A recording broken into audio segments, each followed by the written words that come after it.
Hey, what's going on everybody? It's Brad here, bringing you guys another video with Warborne. Today we're going to be going over everything you need to know for your first day in Warborne. As you can see here, we're currently at the faction selection screen. So after you've created your character, chosen your name, chosen your logo, you'll be able to choose which faction you want to be a part of. It's going to have a recommended in here, but any of these are up for fair game. You can see Ember Wilds are going to receive mount movement speed and biological extraction, some yield increase for gathering, so this is going to be your more gatherers. Ashen is going to be some tank and more so kind of around your fortress, your stronghold, demolition mastery, all that kind of fun stuff there. Sirius, these guys are going to be your loot boosters and your monster hunter mastery, so a little bit more of your PvE side of things with more money and more damage to PvE monsters. Magnetus is going to be your trading house, auction house kind of players. They're the ones that are more into the markets, controlling the market, manipulating the market. You're also going to get some more XP from your monsters. That's going to increase your XP by 5%. Shroud, these are going to be kind of like an in-between. They can really go anywhere, any way. You get some cooldown increase by 1.5%. And then at night, you're actually going to get some better vision. So for those late time wars where you're, war times at night and all that fun stuff, you're going to have a little bit of an advantage over those other factions. And last but not least is Iron Creed. These guys are going to get a 10% reduction in research time, as well as a 7.5% increase when gathering certain materials, so wood and wreckages, which is going to be some of the resources that you're going to see in this game. These are different than the other faction, Emberwild, who are going to get the animal yield. So that's specifically more for protein in the game, which is one of the core resources.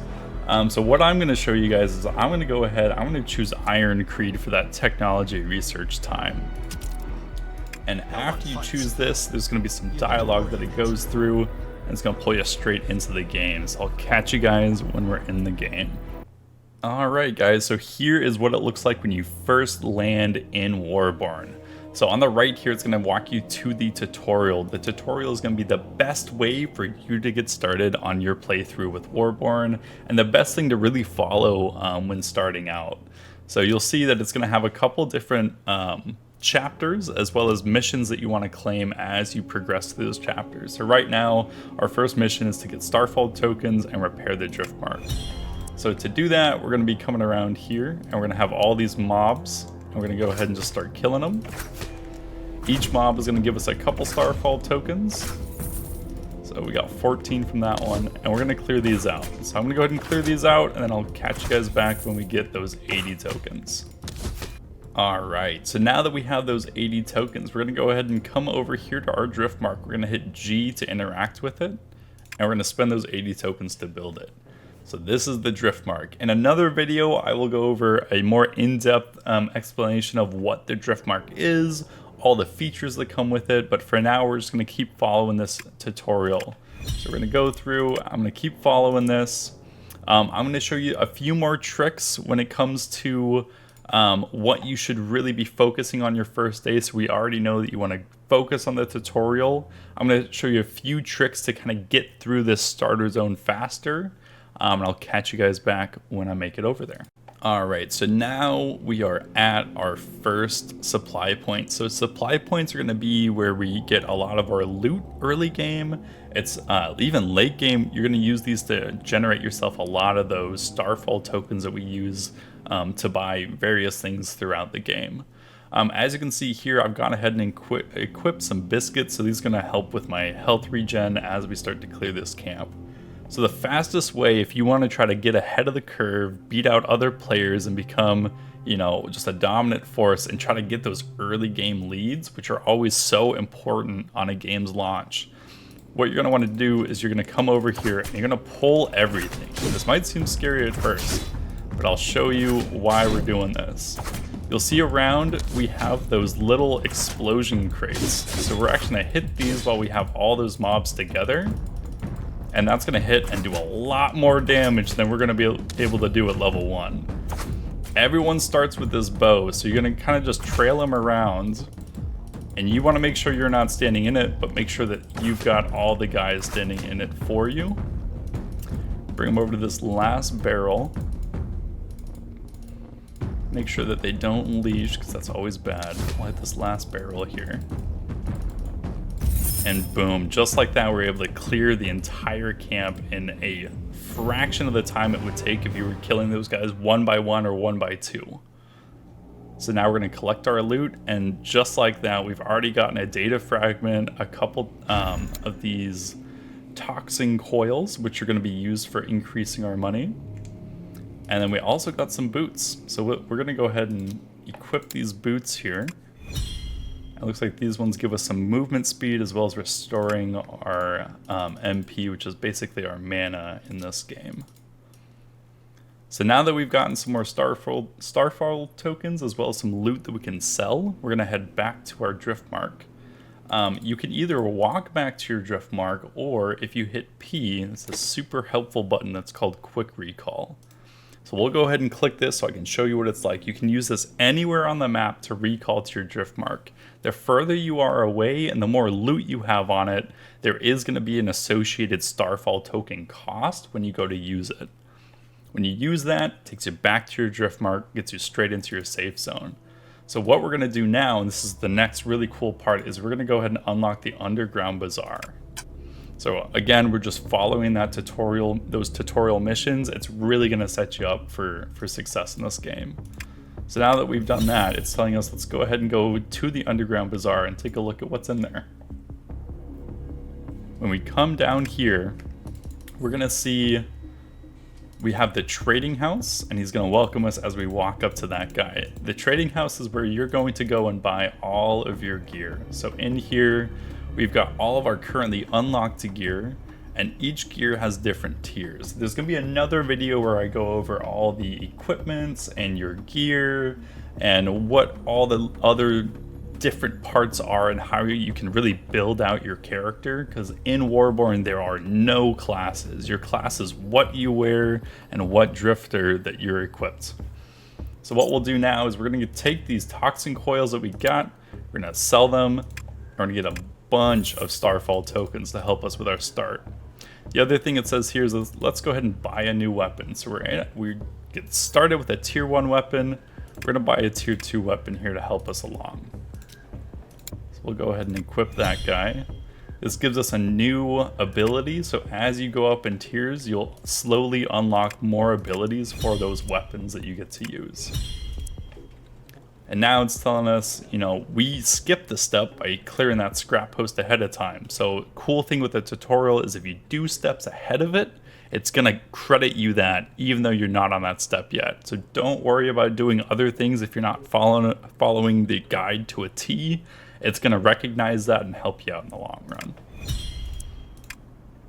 So now that we've done all that, it's really just following more of these steps. So what we're gonna do next here is we're gonna go ahead and we're gonna try to upgrade our driftmark to tier 2.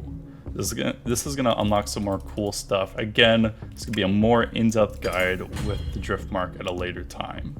So now that we've upgraded that, we spent some Starfall tokens, and it increased our buyable tier to 3, told us what new facilities and features we unlocked, as well as increased our driftmark's durability.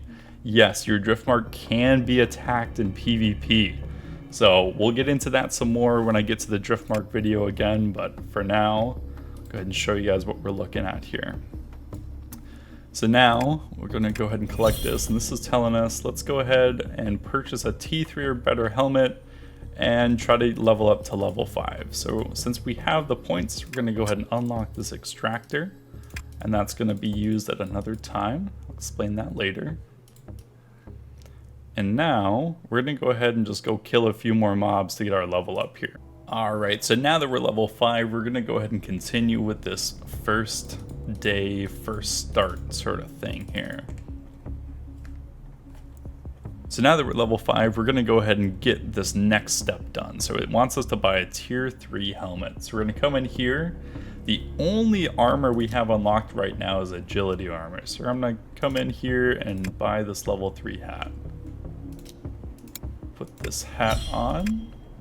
Gives us a new ability. So this one says that when taking damage at below 30% health, it's going to restore health for us every second for 5 seconds. Oh, pretty nice for staying alive. The next thing that we do is really cool. So this is going to be moving our driftmark, as well as explaining what exergy mines are. So this is really important. Exergy is going to be the bottleneck for a lot of the aspects of this game. So to pick up your driftmark and move it, you're going to talk to Ralph, who's our little buddy here, and we're going to hit relocate. We'll hit confirm. Now relocating lets you drive your driftmark. It puts it into like a movable vehicle. Now your driftmark can be attacked when you're doing this. You want to be very careful that you're not just running through other factions' territories. But since this is early, we'll be fine.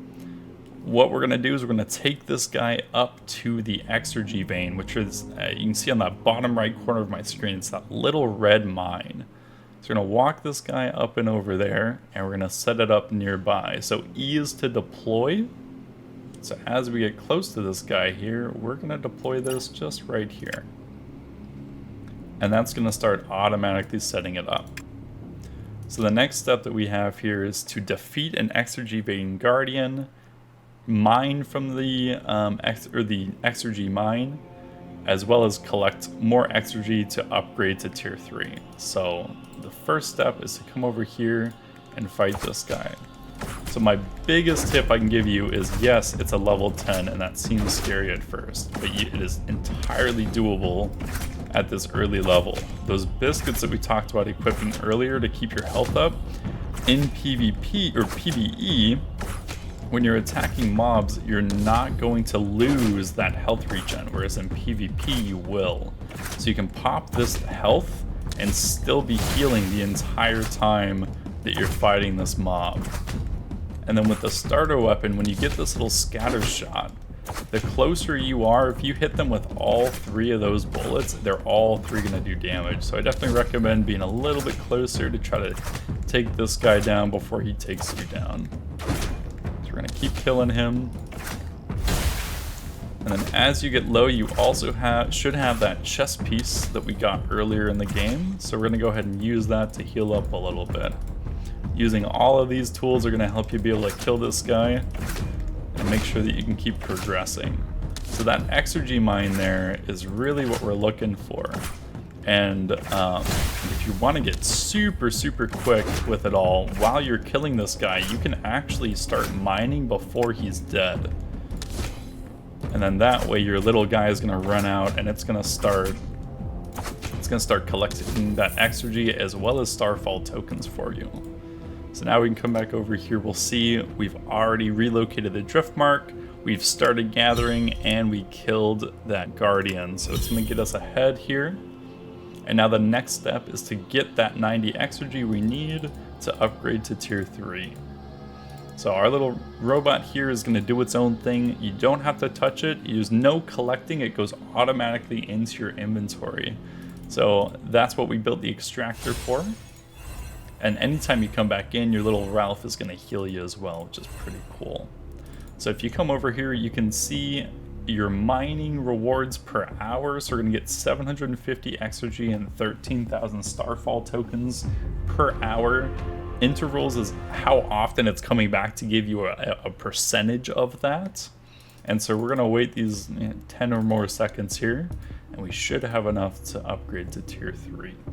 Perfect. And now that we've gotten that 90 exergy, we're going to talk to Ralph again. We're going to hit tier upgrade. We're going to upgrade this guy to tier 3. So this lets us get tier 4 weapons and also gives us a handful of more things that we can build. And as you can see, it's starting to build out a little bit more, which again, I'll go over in another video. So this is the next really cool part. So now this is kind of when the tutorial really ends, and you can start moving your guy wherever you want. But first, we're gonna go take a look at the drifters that we can get recruited. So with the drifters, you're gonna go down to the Bazaar and you're gonna go to the Drifter Tavern. Here at the tavern, you're gonna see 3 guys at the top and 1 optional. Now these 3 guys rotate every now and then, and you're gonna see new drifters come in, and then these permanent drifters at the bottom, these are ones that are always available, not in that rotation. So these guys are gonna be your free choices down here at the bottom.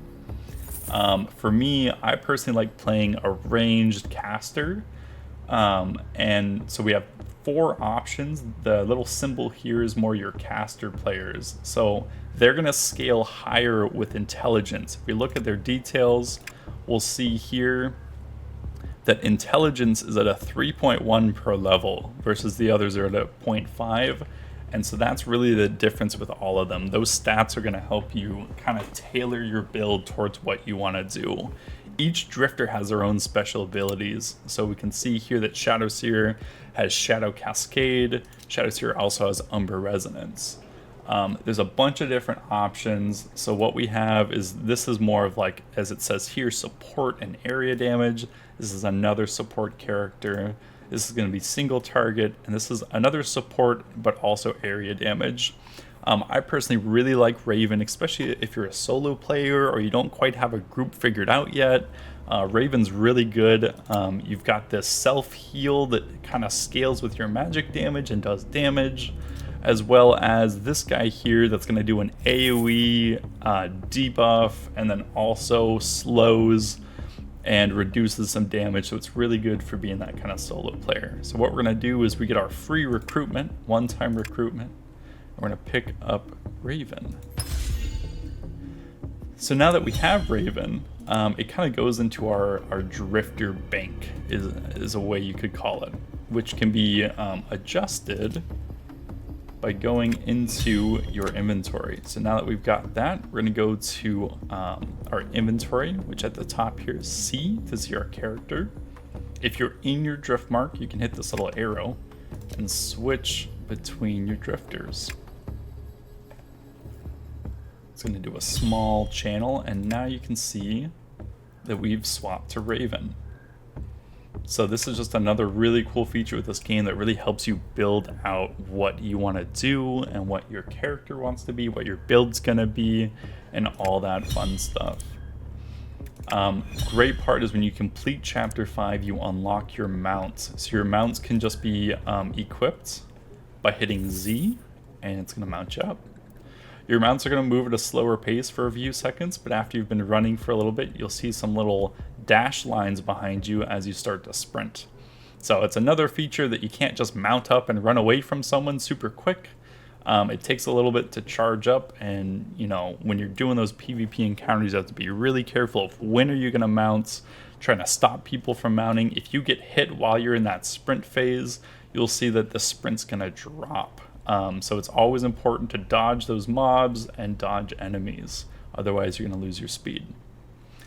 Sweet. So now that we've done that, like I said, that's really the start of the tutorial. That's everything that you really need to know about your very first hour or first 30 minutes in the game. After that, you're going to keep going through these main quest lines, and it gets a whole lot more. So each step is going to have more and more things that you do. It's going to be higher tier things, more difficult content. And as you can see, if we look at the map here and we go to world map, you're going to see that we are in Tideworm. So this is kind of the starting area. So let's go ahead, let's move our drift mark here. So we're going to talk to Ralph again, and we're going to relocate. We're going to mount up on our drift mark, and then we're going to go ahead and start moving. So your Tideworm are going to be in various parts of your faction starting area. So not everyone's going to start in the same. Your Tideworm is specific to you, and then where Tideworm takes you out of is going to be a random starting zone, basically. So some people are going to be like more north of their faction starting areas, or south or central. So it really, that's when it comes down to your warband, which I'll have another video kind of explaining what warbands are, what they do, and how you can kind of team up with some friends. Warbands are basically the guilds in this game, but they're called warbands. And so that's where you can team up with a handful of your allies and whatnot to collaborate in a closer knit group. Your faction is your overall kind of like alliance, and then your warband is your close guildmates. So what we can see now is we're in the Jags, so we can see higher tier things now. We've got tier 3 seems to be the lowest in here, and tier 4 is the highest. So if we take a look at the map, we can actually see that the world is starting to open up. So this is the world map of Warborne. On the bottom left here, you can see all these blue, that's all the starting zones that I was talking about. So from there, you have all these other connected zones. And the cool thing is each of these hubs here, when it has this blue line, that means it's capturable by your faction. Now the lines are going to be the color of your faction, so keep that in mind.